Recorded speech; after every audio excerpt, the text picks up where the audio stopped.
Olagnier, entreprise de père en fils créée en 1969. C'est toujours cet état d'esprit qui anime depuis 50 ans cette entreprise familiale, car aujourd'hui, la 3e génération est en place. Actuellement, la société compte une vingtaine de salariés avec une forte présence sur le marché de l'électricité et la climatisation.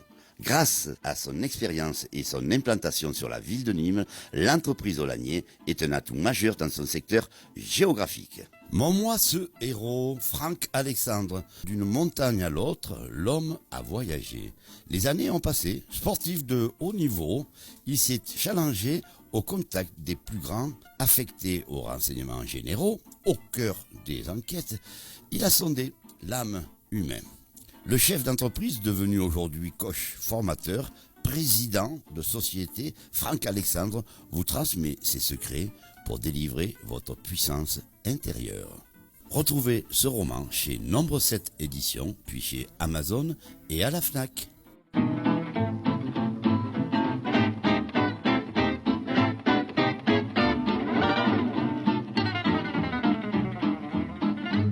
Bonjour. Bonjour. Bonjour, enchanté. Merci à vous de nous accueillir. C'est un plaisir de te recevoir.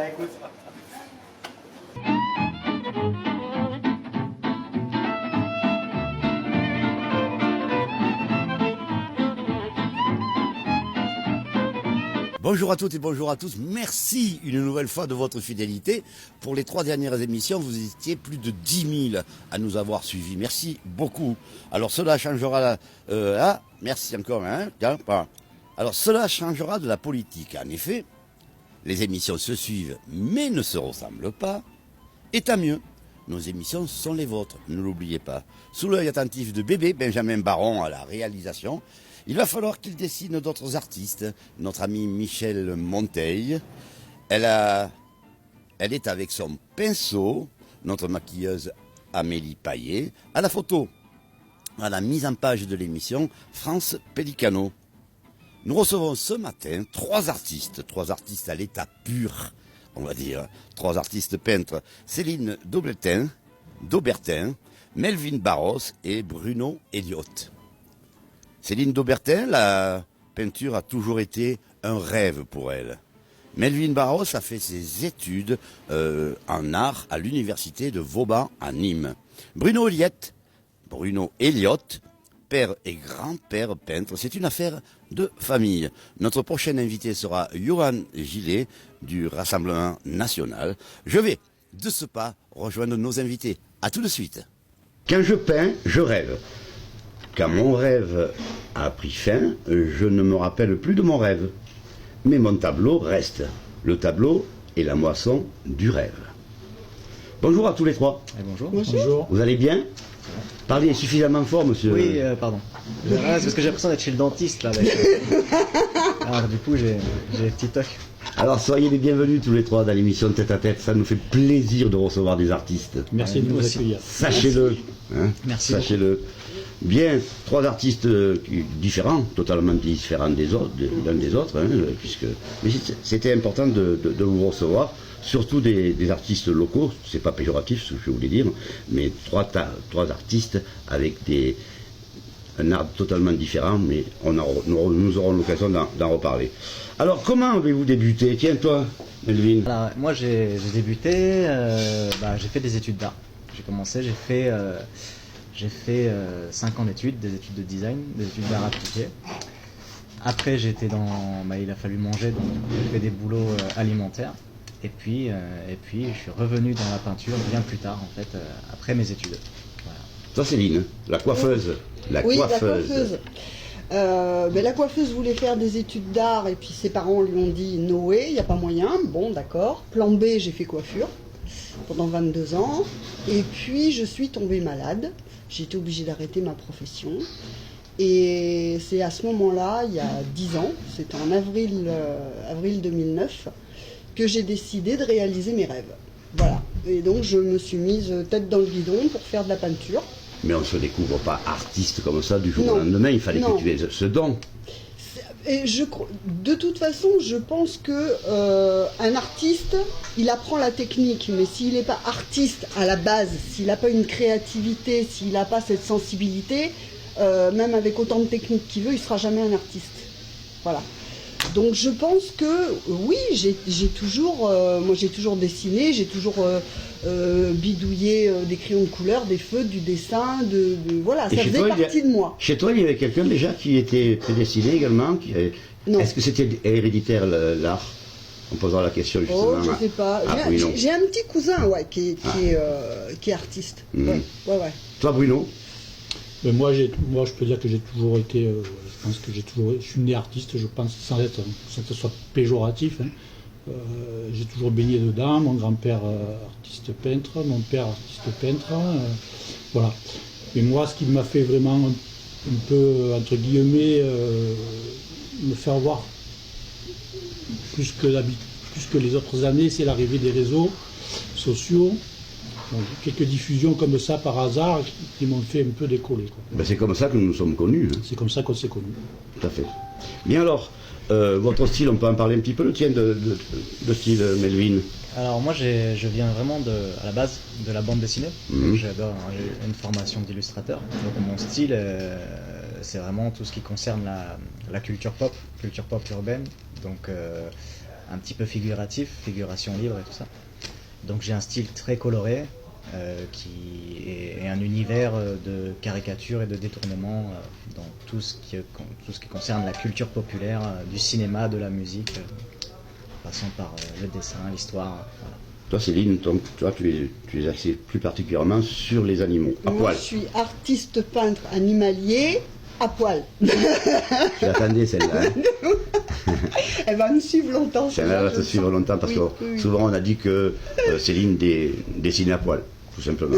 Non, dessiner des animaux Oui, à pardon, poil. Merci. je me suis trompé. Non mais Bruno, toi, c'est plutôt l'univers de la tauromachie, de la Camargue, c'est plutôt de la tauromachie quand même. Hein. Tauromachie espagnole. Oui. À poil aussi, non? À poil. Aussi. À poil, oui. Mais parce que c'est ma culture, que voilà, j'ai toujours aussi. Je suis arlésien, né au pied des arènes, et on a toujours parlé corrida à la maison, et donc forcément ça marque. Voilà. Mais je fais pas que ça, hein, je fais d'autres choses. C'est-à-dire? Que je ne fais pas voir encore, qui vont sortir bientôt. Parle-nous un petit peu en exclusivité. Ben, on va dire que on me connaît artiste peintre, mais on ne me connaît pas comme sculpteur encore. Donc, voilà. Sur quelle matière tu veux sculpter? Le bois, la pierre, le métal? Un mélange. Un mélange? Technique mixte, on va dire. Pierre et bois? Non, plutôt fer, bois, tissu, papier. Toujours le même rapport avec la tauromachie? Oui, pour l'instant, oui. Tu restes toujours sur la tauromachie? Oui, pour l'instant. D'accord. Ça peut évoluer. Bon. Alors, quelle est justement, ça va nous intéresser, quelle est l'importance de la couleur dans vos toiles? Ça me permet de montrer la vie telle qu'elle est vraiment, en fait. C'est-à-dire que on met... moi, en tout cas, je cerne de noir souvent les couleurs, parce que l'ombre met souvent en valeur la lumière, et c'est pour ça que j'utilise des couleurs très vives, et un côté sombre qui va permettre de développer ça. Et je trouve que la vie, c'est la couleur. En tout cas, pour moi, la vie, c'est rempli de lumière et de couleurs. Céline, toi, par contre, tu n'aimes pas les angles. Qu'est-ce qui se passe exactement? Pourquoi tu n'aimes pas les angles? j'aime pas les limites. Ah, d'accord. J'aime pas les limites. C'est pour ça que j'ai développé un concept d'accrocher plusieurs toiles les unes avec les autres de façon asymétrique, parce que ça me donne un sentiment d'infini, de quelque chose d'illimité. Tu vois ce que je veux dire? Comme un puzzle qui n'est pas fini. Je rajoute une toile, je continue. Tu vois? J'aime bien, j'aime pas. C'est pour ça que tu n'aimes pas être dans un. J'aime pas le cadre. J'aime pas le cadre. Voilà. J'aime pas le cadre, j'aime pas les limites, j'aime pas le. Ouais. J'aime la liberté, moi. Les artistes, quoi. Voilà. Et toi, Bruno? Eh ben moi, je réduis ma palette au minimum. C'est-à-dire que quand j'ai commencé, j'avais une vingtaine de couleurs. Aujourd'hui, je travaille avec 7 couleurs, pas plus. Moi, je fais beaucoup d'aquarelles. Donc, les aquarelles, on joue aussi sur les transparences. Avec une couleur, finalement, on peut avoir plusieurs couleurs. délavé plus ou moins.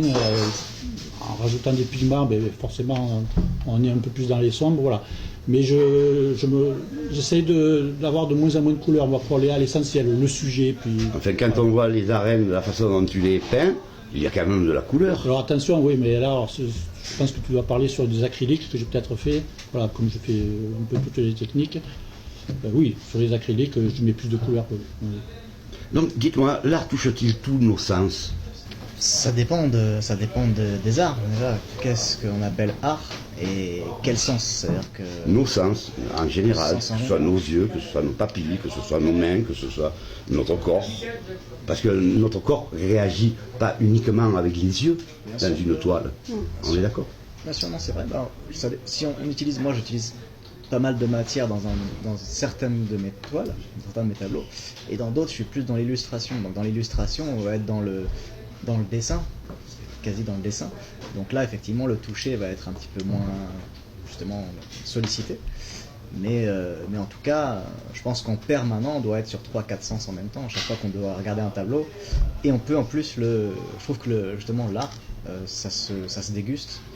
Et c'est pour ça qu'il y a plein de choses qu'on peut cumuler. C'est-à-dire on peut boire un verre de vin, et qui est aussi un art, devant un tableau, et en profiter et en faire profiter. Je trouve que ça fait appel au sens à partir du moment où on le partage, où il est partagé. Quel est ton point de vue, Céline, et toi, Bruno? Moi, je suis entièrement. Ouais, moi, je crois qu'avec un peu d'imagination, on peut toucher absolument tous les sens.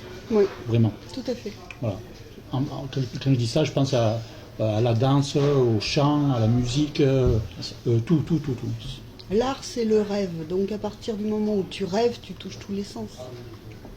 Tiens, justement, l'art est-il un travail, un loisir, un combat ou une thérapie? Tout en même temps. Ouais, tout en même temps. Tout en même temps. Ça dépend. Il y a aussi un cheminement, je parle pour moi parce que je peut-être c'est pas une grande carrière artistique non plus. Quand on commence, il y a, on va dire, le besoin. C'est un besoin de créer. Je pense que si vraiment on a ça, on a parlé de ça tout à l'heure, je pense que quand on est artiste, c'est qu'on a besoin de le faire. C'est-à-dire on ne sait pas pourquoi on le fait, parce qu'il n'y a pas de... Mais on va le faire. On va commencer à gratter, on va commencer à dessiner, on va commencer à... Voilà.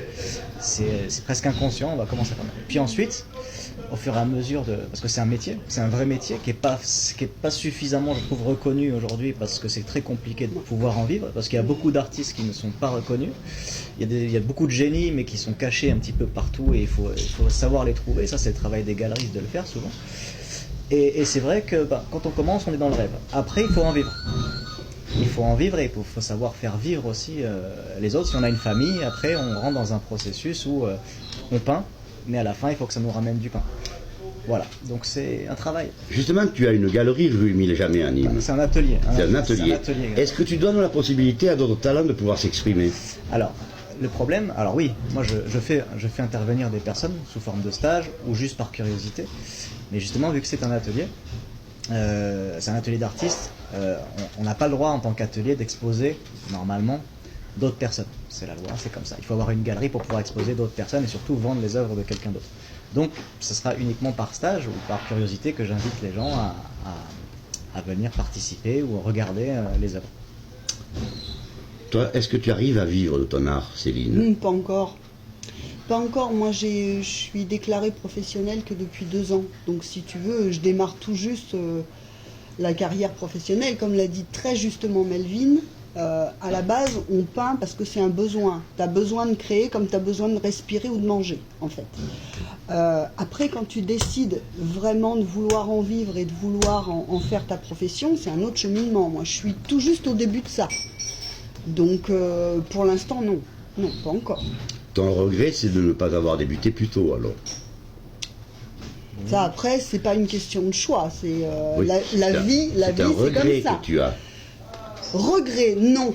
Non, parce que je pense que d'une certaine façon, tu sais, quand tu crées, ton expérience personnelle, tu la mets dans tes œuvres, d'une certaine façon. Ta sensibilité, la sensibilité que tu as acquérie tout au long de ta vie, tu la mets dans tes œuvres. C'est grâce à ça d'ailleurs que tu peins maintenant, ce que tu fais. Exactement. Grâce à tes œuvres. Donc je me dis, si je l'avais fait autrement, j'aurais pas fait ce que je fais aujourd'hui. J'aurais peut-être fait autre chose, peut-être que dans d'autres conditions, donc non, je regrette rien, moi. Non. Très bien. Toi, Bruno, tu arrives à vivre de ton art? Non, moi je reste. Voilà, moi je veux rester libre. Alors, je dis pas que mes vies essayées ne sont pas libres. C'est-à-dire que tu as une profession à côté aussi, voilà, tu es beaucoup plus serein, tu es beaucoup plus serein pour peindre. Voilà, je suis pas pris par des choses matérielles, pécuniaires, faut le dire, par l'argent, donc je suis vraiment libre. Je fais ce que je veux. Et c'est vrai que c'est important. Après, moi je comprends les artistes professionnels qui sont quelque part obligés de vendre pour gagner leur vie. Et forcément, il faut faire des concessions à un moment donné. Ça veut dire qu'il faut n'importe quoi? Non, ça veut dire par exemple sur le format. Je provoque. Non, mais ça veut dire par exemple sur le format. Sur un format, par exemple, je sais très bien un grand format va être plus cher et plus dur à vendre qu'un petit format. C'est un exemple. Voilà. C'est vrai. Ouais, puis c'est ce qu'on nous apprend pas à l'école non plus. C'est-à-dire qu'il y a la peinture, être artiste, mais on nous apprend pas à vendre notre art. C'est tout ce qu'on nous apprend jamais finalement, c'est comment vivre de son art. C'est les seules études qu'il faudrait faire, les plus importantes, c'est retrouver de la liberté. Parce qu'au début on en a plein de la liberté, comme dit Elliot, et après on s'emprisonne avec des choses parce qu'on a des commandes et il faut faire des choses et finalement on a l'imagination, elle peut être possible à travers les commandes et trouver d'autres idées. Mais voilà, à la fin du mois, quand c'est notre métier, simplement. Avez-vous refusé déjà de vous exprimer sur un tableau avec un thème bien précis? Non. Enfin, moi, j'ai jamais. D'accord. Oui. Toi? Oui, alors vas-y, oui. explique-nous. Quand on fait une commande à un artiste, faut pas le renfermer. Parce que sinon, pour s'exprimer, il va pas pouvoir se révéler comme il veut. Moi, je veux dire, quand j'ai quelqu'un qui vient me voir et qui me dit tu me fais un phare en Bretagne? Non. Déjà, il faut aller en Bretagne. Non. On va l'expliquer. Non. Je peins ton chat, ton chien, tout ce que tu veux, mais pas un phare en Bretagne. Encore un chien en Bretagne, tu peux. Voilà. C'est quelque chose que non. Et toi, Bruno? Non, moi j'ai pas de. Genre, on m'a jamais demandé déjà. Un phare en Bretagne? Ouais. Non, mais moi Non. Non, puis c'est un luxe de pouvoir refuser. Aujourd'hui, c'est un luxe de pouvoir dire non à une certaine somme d'argent en disant là, donc au début, quand on commence, encore une fois. C'est là où était ma question. Voilà, je reviens sur le pécunier, mais quand on commence, on prend tout. Enfin, moi je sais que je prenais tout. On me disait fais un chèvrefeuille avec une loutre. Bon, tu faisais. J'envisage. Tu faisais parce qu'il tu fallait. Tu deviens caméléon. Il fallait que il fallait nourrir quoi. S'adapter. Maintenant, j'ai le luxe de pouvoir dire non à certaines choses. Voilà. Vous avez répondu à la question que je souhaitais que vous me répondiez. Ah, mais moi, je sais qu'ils suivent pas trop, alors j'essaie de répondre. Et tu le fais quand même? Mais je le fais quand même. Si c'est pas quelque chose qui m'inspire, je le ferai pas. D'accord. Après, c'est un choix. Non, mais puis on peut vite se faire enfermer par ça aussi. Hein. Exactement. Complètement. Et ça, je veux pas. Bon alors, par exemple, l'art est-il individuel ou collectif? Alors moi je vais répondre parce que j'ai déjà une expérience sur ça et j'aime bien les œuvres, enfin on va dire des œuvres collectives. J'adore ça. Ah, c'est cool. Et j'aimerais en faire plus, mais malheureusement, manque de combattants quoi. C'est-à-dire que tu ne trouves pas suffisamment d'artistes pour pouvoir collaborer? Je vais brancher un peu, mais j'ai l'impression que ça fait un peu peur. Ça fait peur. Parce qu'un artiste qui peint dans son atelier, il est dans son truc à lui, il sait où il va, mais une peinture collective, on n'est pas fort, on sait pas fort. Alors je parle d'un truc spontané, attention, je parle pas d'un projet réfléchi, mais sur quelque chose de spontané, moi j'adore ça, et c'est vrai qu'il n'y a pas beaucoup d'artistes qui sont capables de le faire. Mais c'est très intéressant. Nous, on l'a fait. Ah, vous l'avez fait tous les deux? Allez, expliquez-nous. Nous, on l'a fait. Expliquez-nous. Alors, en fait, on a fait le salon Imagine en 2019. Et il se trouve que j'ai fait pour la Nocturne une prestation en direct. Et le lendemain, je suis arrivée au salon Imagine. Et je me suis dit, mince, faut qu'on garde un souvenir, faut qu'on fasse un truc ensemble, quoi. Parce qu'en fait, il y avait dans notre espace art contemporain, il y avait une telle ambiance, on s'entendait super bien, enfin bon, c'était juste génial. Donc j'ai dit à tout le monde, vous allez me faire un truc sur la toile. Alors, on a été invités par... Alors le résultat? Génial. Dégueulasse. T'exagères. Non, c'était très bien. T'exagères. C'était super. Non, on a rigolé parce que même les sculpteurs, alors ils osaient pas, mais oui, mais on sait pas. J'ai dit, Et mais qu'est-ce que vous en avez fait m'en de fiche. ce tableau? Et ben normalement, il est, Pour le salon, hein, je crois que c'est le. il est directrice. resté au Palais des Congrès D'accord. de Nîmes. On leur a donné. Ah ben c'est bien, c'est Voilà. généreux ça. Ouais, ouais. Et on a même le maître verrier qui a été dans son atelier ramener un pictogramme en verre pour le coller le lendemain sur la toile. Enfin, ça a fait un truc juste génial. Quoi. C'est bien. Cela, c'était ton initiative alors. Oui, Oui, ça a été mon idée, ouais. Ouais, heureusement, on a besoin Mais de ils femmes, osaient tu me pas. disais non tout à l'heure. ça, j'ai rien dit, mais oui. Non, mais en fait, ils osaient pas, ils étaient tous timides. Non, mais non, on va pas faire ça, tu te rends compte. Mais alors, arrête, c'est de la peinture sur une toile, c'est bon, vas-y. Mais pour les peintures collectives, je fais une petite parenthèse. Ouais. Là, c'est parce qu'on s'entend bien et parce que je trouve que sur Nîmes, il y a quand même une belle effervescence d'artistes Ouais. qui sont à la cool. Et tout le monde se connaît un petit peu. Mais je trouve aussi qu'il y a le côté et la cote de l'artiste qui fait que certains artistes, dont je ne citerai pas les noms parce que c'est pas le but, ne veulent pas forcément apprêter leur nom, leur signature à d'autres artistes plus émergents qui arrivent, qui débarquent. Et c'est vrai que c'est le processus un petit peu, si on commence à mettre son nom avec d'autres artistes qui émergent. Oh non, moi je suis l'artiste. Il y a ce petit truc-là qui peut arriver aussi. Il faut gérer les égos après. Oui, c'est pas évident. Ah, mais C'est pas évident. Enfin, pour vous trois, ça va, il n'y a pas de souci. Ah, nous, on s'en fout Oui, non. complètement. Vous vous en Complet. foutez. Et puis en plus, Il ne manque pas de galeries que les artistes puissent s'exposer ici à Nîmes. On a la nouvelle galerie 8 Grand Rue. non, mais, C'est des galeries associatives, ça, Ce sont après, des c'est ga- autre chose. Autrement, au Il y a point de vue l'atelier municipal, Lyon. il n'y a pas grand-chose. Il y a Non. sur le, il y a rien. il y a la galerie Corps et Âme qui est une vraie galerie Oui. qui expose des artistes. Elle est où cette galerie? Elle est rue Oui, Méjamet, oui. juste à côté de l'atelier. Juste à côté de l'atelier, d'accord. Avec Lou. Ouais, Lou, lui expose C'est adorable. des artistes, mais très contemporains pour le coup. Après, il n'y a que lui qui, effectivement, sur Nîmes, donne la place et la chance à certains artistes émergents. Maintenant, un peu moins parce qu'il est plus dans des artistes de renom et il a pris un chemin un peu différent. Mais à l'époque, c'était le premier à ouvrir une galerie qui était d'abord associative. Il avait exposé à la Coupole et qui ensuite est devenu une. Toi, du côté des marques, tu arrives à exposer? Alors, une marque, il n'y a pas grand-chose. Hein. Il n'y a pas grand-chose. Alors, Mis à part les arènes. Les galeries. Oui, il y a des arènes, oui. Non, moi, non, c'est un peu compliqué. Et c'est encore plus compliqué quand on fait de la tauromachie, parce qu'on s'enferme encore dans quelque chose qui est un peu plus clivant. Et donc non, c'est pas évident. Alors, tes expositions, tu les proposes où? Moi, Tes tableaux? ma plus grosse exposition, elle est sur mon réseau social, on va dire, Ouais. sur Facebook. Hein, c'est ma galerie à moi. Et tu arrives à vendre des toiles comme ça grâce à Facebook, hein, nous-mêmes. T'entends, mais c'est pas non plus la folie. D'accord. Ouais. Donc, Mais tu c'est vas- pas grave, moi je m'en fous finalement, comme je disais tout à l'heure, je suis libre, je peins parce que il faut que je peigne, c'est comme ça. Mais Et pourquoi tu t'es arrêté pendant 10 ans de peindre?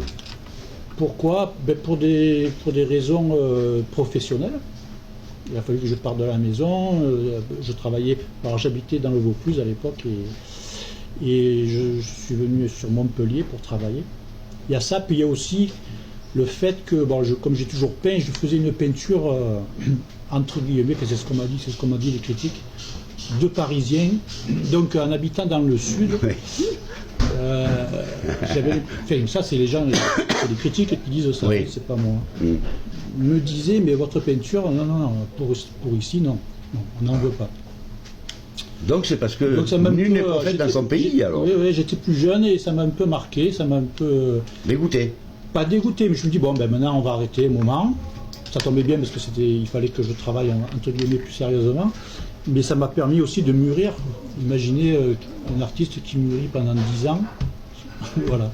Donc les idées, tu les avais, tu les mettais en application sur Alors ton les idées, tableau. on va rester sur mon thème principal qui est la tauromachie, mais après c'est pas tant le thème qui a mûri, c'est la façon de le faire, c'est le point de vue. On peut avoir un sujet, mais avec 40 points de vue différents. La façon de le faire aussi, la technique, voilà. C'est ça qui a mûri. C'est-à-dire que moi, il y a 10, quand j'ai commencé, l'aquarelle, je ne savais pas ce que c'était. Absolument pas. Tu as débuté comment alors? L'aquarelle, Non, toi, avec un crayon, de l'huile. Direct. Moi, j'ai hérité de tubes d'huile qui venaient de mon grand-père et de mon père, ça a été d'une moins, boîte ça. de couleurs, comme on dit, et je me suis arrêté là, au départ. Après, voilà, après l'acrylique est arrivé, et j'ai découvert avec bonheur l'aquarelle. J'adore cette technique parce que ça va très vite, c'est léger, alors c'est très, je pense que c'est une des techniques les plus compliquées, parce qu'on n'a pas droit à l'erreur, on ne peut pas y revenir. Mais ça va vite et c'est ce qui me plaît. Je passe pas des heures sur un tableau, moi je peux pas, il faut que ça aille très très vite. Voilà, c'est une super technique. Et toi, Melvin, quelle est ta matière? Plein de matières. J'utilise de la peinture acrylique essentiellement. Je vais utiliser beaucoup de supports, que ce soit l'aluminium, la toile, le bois. Puis après, il y a tous les médias urbains, de la bombe de peinture, du Posca. Ça, c'est intéressant, la bombe de peinture.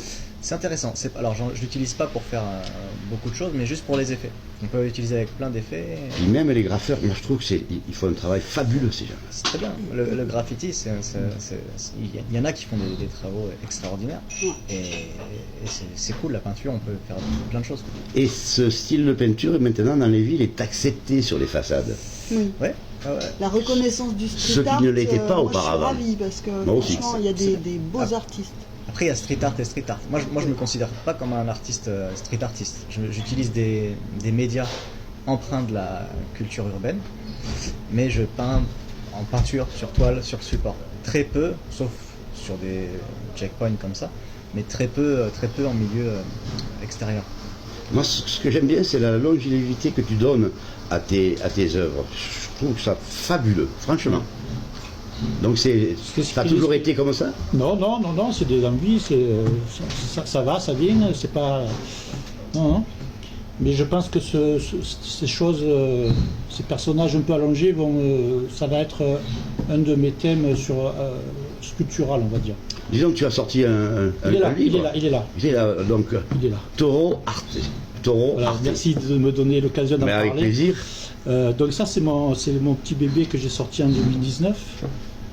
J'y tiens beaucoup parce que c'est une œuvre qu'on a fait à deux avec monsieur Olivier Pince, qui est auteur-écrivain qui habite sur Bouillargues. Alors ça, c'est un projet, ça fait une dizaine d'années que je voulais faire ça. Sauf qu'il fallait trouver vraiment la personne adéquate, c'est-à-dire une personne qui sache écrire, entre guillemets, hein. Oui, mais on avait bien compris. Qui est les mots. Une personne qui l'afficionne aussi, qui puisse coller avec toi, avec l'artiste. C'est ça. Moi, j'adore les mots, mais je n'ai aucun talent d'écrivain. C'est quelque chose que je ne sais pas faire. Mais tu as déjà celui d'artiste peintre, c'est pas mal quand même. Bon. Ouais. En 2018, j'ai rencontré Olivier lors d'une rencontre tauromachique. J'ai acheté 1 ou 2 livres de lui, j'ai dit c'est la personne qu'il me faut. J'ai proposé le projet. Il a accepté de suite. Je crois qu'en 4-5 mois, on avait fini le projet. Après, il a fallu trouver le financeur, parce que c'est quand même un coût. Et on a eu la chance d'avoir un club taurin là, en Bastide, à de Bouillargues, qui nous a dit écoutez, nous, on trouve le projet super, on le finance. Et Olivier et moi, on a dit si vous le financez, tout l'argent qu'on va gagner vous reviendra pour vous aider à financer la Noviade qu'ils font tous les ans. Voilà. Donc on le trouve où, ce livre? Alors, on le trouve en nous contactant. Oui, mais alors... Facebook. Oui, alors comment fait-on? Donne-nous ton... on tape Bruno Elliott sur Facebook ou Olivier Pince sur Facebook. Voilà. Oui. Donc le livre coûte 15 €. Et vous n'avez pas trouvé une librairie pour pouvoir l'exposer? Non, on n'a pas voulu. Vous n'avez pas voulu? Non, on n'a pas voulu s'enfermer. Ouais, enfin, quand même, là, vous enfermez parce que... On ne s'est pas enfermé parce que les ventes prouvent qu'on a bien fait. Ah, vous le vendez bien? Ah oui, ça va. D'accord. Par exemple, pendant les courses camarguaises, vous pouvez le vendre. Pas tellement Camargue, parce que là on est sur la tauromachie espagnole, on n'est pas sur la... Toujours la tauromachie espagnole? Oui, là oui. Et pourquoi pas du côté de chez nous? Parce que ça sera peut-être l'occasion de faire un autre c'est la même, même tes œuvres, c'est la même culture. Alors moi je dis que oui, mais il y a certains qui disent non, alors moi je ne vais pas me lancer là-dedans. Quel est ton point de vue, Melvin? Si, c'est la même culture. Après il y a la culture camarguaise qui est encore plus... qui est ancrée dans d'autres luxe. plus régional, on va dire, mais c'est vrai, un peu plus chauvin. Toi qui viens de l'extérieur, Céline, tu t'es adapté quand même à cette culture taurine. Et qu'est-ce que tu penses des corridas? Ah. Merci, c'était une belle interview. Merci pour la Allez. question. Non, honnêtement, moi depuis que je suis arrivée ici il y a 17 ans, clairement quand je suis arrivée ici, arrivant de ma Charente-Maritime natale, j'étais totalement anti-corrida, hein, ça faut bien te le dire. Bon, parce que si tu es en Charente-Maritime, quand tu vois un taureau, c'est qu'il est gentiment en train de brouter dans son champ et qu'il ne demande rien à personne, tu vois. Donc forcément, j'ai appris à connaître la culture taurine. Et j'ai un gros problème avec la mise à mort pendant les corridas. Ça, c'est quelque chose qui, forcément, en amoureuse des animaux, c'est compliqué pour moi. Mais par contre, je trouve que la culture taurine, il y a de très belles choses. Donc j'ai appris à connaître et à apprécier certaines choses dans la culture taurine, oui. Tu appelles déjà la culture taurine, toi, dans des arènes, des taureaux, des chevaux, Nous avions fait, je sais pas Intéressant. si tu te rappelles, Melvin, il y a quelques années, un hommage à Nimeño, à Pablo Romero, qui était très sympathique. Alors, qu'est-ce qui s'était passé là? Sur les capes, je ne sais plus le nom de la cape, mais c'était une cape de torero. Ouais. On avait fait une expression libre sur le truc, c'était cool. Et on a fait l'hommage à Nimeño qui était cool. Chacun de sa façon. Donc sur une toile ou... Oui, sur une toile, ouais, ça c'est fait sur une Et toile. quelles que sont devenues ces toiles alors, par la suite? Alors celle-ci, elle est à l'Everine. Voilà. Celle-ci est à l'Everine et elle trône à l'Everine. Alors l'art de demain, ça c'est intéressant. L'art de demain sera-t-il une évolution de l'art d'aujourd'hui? Quelle est l'évolution que peut apporter l'art pour demain? Alors, Est-ce que tout a été inventé ou tout a été inventé? Ouais. Par exemple, depuis le départ, depuis que les gens peignent dans les grottes, à partir de là déjà, tout a été refait, tout a été copié. Et puis justement, changé, mais avec la même base. Il n'y a personne qui a rien inventé à partir du moment où on a commencé à... C'est juste un moyen, c'est juste une expression là, pour montrer les choses ou pour donner un message. Alors, est-ce que le message changera au fur et à mesure des années? Ça, c'est encore autre chose, mais je sais pas trop. Toi, ton message est toujours pratiquement le même avec tes animaux. Oui, ah oui, dans le sens où moi mon but, c'est de faire des portraits de personnalités animales. C'est-à-dire que c'est pas l'esthétique, parce que ça, tout le monde la connaît. Moi, je m'attache vraiment à essayer de montrer leur personnalité. Donc c'est peut-être ce qui est... Oui. On est dans l'actualité, dans le sens où il y aura peut-être plus d'animaux plus tard, donc ça restera une légende. Et puis on est en train d'apprendre à les connaître, les animaux, parce qu'en fait on les connaît pas réellement. Donc on apprend à les connaître. Donc moi c'est ce que j'ai envie de montrer aux gens. Je veux pas les humaniser. Je veux montrer aux gens que c'est des individus et non pas des choses. Et lorsque tu peins, est-ce que tu peins selon une photo ou c'est ton imagination qui va... Ah non. Transmettre. Quand tu fais du photoréalisme, tu peux pas inventer, c'est pas possible. Donc en fait, je travaille à l'envers, dans le sens où... et à poil. Et à poil.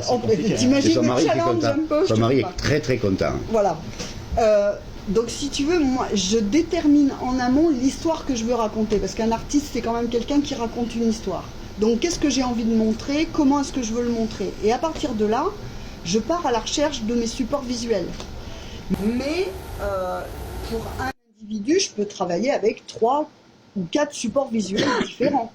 Parce que les yeux de celui-là, c'est bien, après les poils de celui-là, c'est mieux, la pose de la tête de celui-là, ça me va mieux, etc. Donc je compose après mon individu. C'était qui, Coco?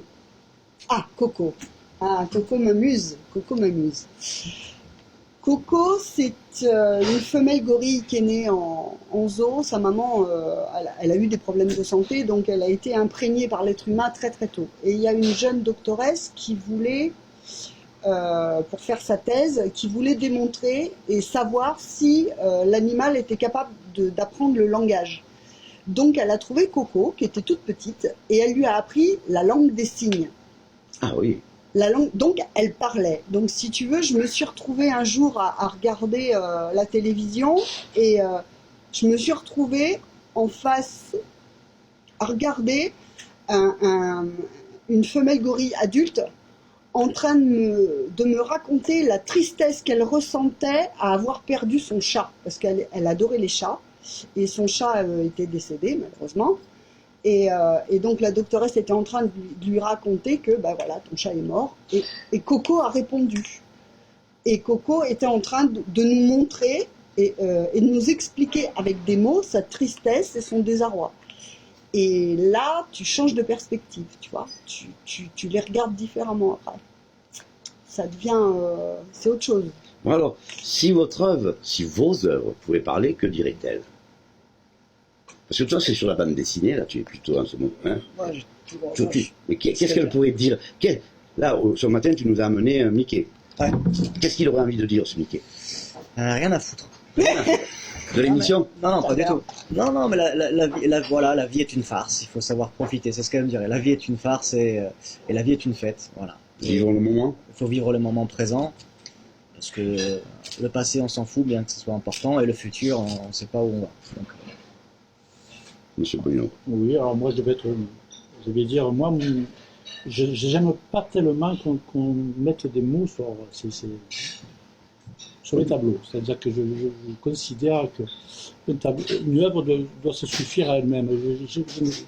J'en ai un peu marre qu'on mette un discours et tout un... Mais nous, on est bien obligés, nous, venant de l'extérieur, d'y apporter des mots. Alors oui, mais quand ça reste raisonnable, je veux bien. Sauf qu'aujourd'hui, j'ai l'impression que... Tu veux pas qu'on t'emmerde, quoi. Non, ça c'est vrai. Tu as bien raison. Non, mais ce que je veux dire, c'est qu'aujourd'hui, il ne faut pas oublier pour parler d'un tableau, un tableau, c'est un tableau. Et j'ai l'impression qu'aujourd'hui, le discours qu'il y a sur le tableau est plus important que le tableau en lui-même.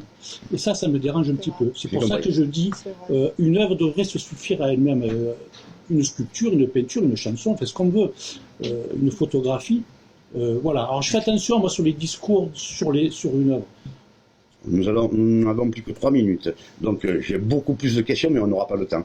L'art est-il accessible matériellement à tous ou uniquement à des privilégiés? Alors moi, j'essaie et j'aimerais que ce soit vraiment accessible à tout le monde. Vraiment, vraiment, vraiment, vraiment. Malheureusement, je pense que c'est pas trop le fait des artistes. Non. Ce sont les intermédiaires, ceux qui... Je pense. Ouais. Melvin? ouais, puis l'histoire de l'art est plus compliquée pour tous. C'est-à-dire que l'histoire de l'art, il faut un minimum de culture, et la culture, encore une fois, tout le monde n'y a pas accès.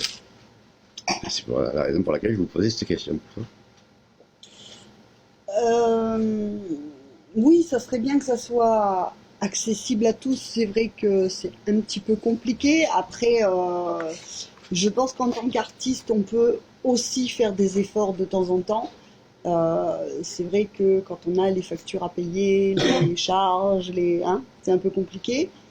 Mais je pense que il est temps pour les artistes de taper du poing sur la table, parce que c'est notre travail. C'est à nous de décider. Donc j'avais une question, mais c'est là, l'art peut-il déclencher des guerres culturelles? On en parlera plus tard, un autre jour, parce qu'on aura l'occasion de se revoir. Moi, je voulais que vous me parliez de vos projets pour conclure l'émission. Qu'est-ce qui est prévu là dans les mois qui arrivent? Toujours pareil, dans la continuité de ce que je fais, c'est-à-dire un peu de satirisme, un peu de couleur, un peu d'amour, beaucoup d'amour. Dans ce qui arrive, il y aura beaucoup de couleurs, beaucoup d'amour, et puis pas mal de projets. La feria arrive, donc du coup, moi, tous les ans, la feria, je m'éclate. Je m'inspire de la culture taurine, mais aussi de tout le reste, c'est-à-dire des monuments, de ce qui a fait qu'on fait aujourd'hui une feria. Donc il y a tout ce que ça, voilà, tous les arts, la musique, la danse, voilà, tout va être dans cette. Et cette année, je fais une affiche de feria qui sera uniquement féminine pour laisser la place à la femme. Donc tous mes personnages seront féminins. Parfait. Céline, quels sont tes projets? Ouh là là, plein de choses. Déjà, il m'arrive plein de bonnes choses là, cette année. Voilà. Normalement, une grande fierté, j'ai rejoint la liste impressionnante des artistes d'une association qui s'appelle Aranima. Donc avec des projets, beaucoup de projets. Ensuite, des expos sur Nîmes, et puis un petit peu ailleurs aussi. Une expo au W aussi, je crois, qui est prévue. Enfin, Alors, il faut que je vois avec Chris les dates définitives, mais normalement oui, pour la fin d'année. On va essayer de faire ça. Donc voilà, plein de choses. très bien. Toi, Bruno? Moi, je serai sur la Feria d'Alès. Oui. Deux expositions. La présentation du livre avec une performance en direct. Je serai à la Feria de Céré. Pareil, exposition, présentation du livre. Et je serai à la Feria de Nîmes, la deuxième Feria de Nîmes, à la Maison de la Région. À la Maison de la Région. Bien. Eh bien, écoutez, merci. Vous, tu voulais dire quelque chose? Non, merci beaucoup. Merci à vous trois d'avoir à toi. accepté cette invitation. C'était important que nous ayons trois aspects de votre art. Oui, c'était... Et nous aimons les artistes. C'est super. Peintres, musiciens, artistes, enfin bref, nous aimons les artistes. Et puis j'avoue que cette période d'élection, ça nous fait du bien. Mais cette émission était prévue depuis bien longtemps. En tout cas, aimez les artistes autant que ceux que nous les aimons. Merci à toutes, merci à tous. Restez-nous fidèles. À très bientôt. Bye bye.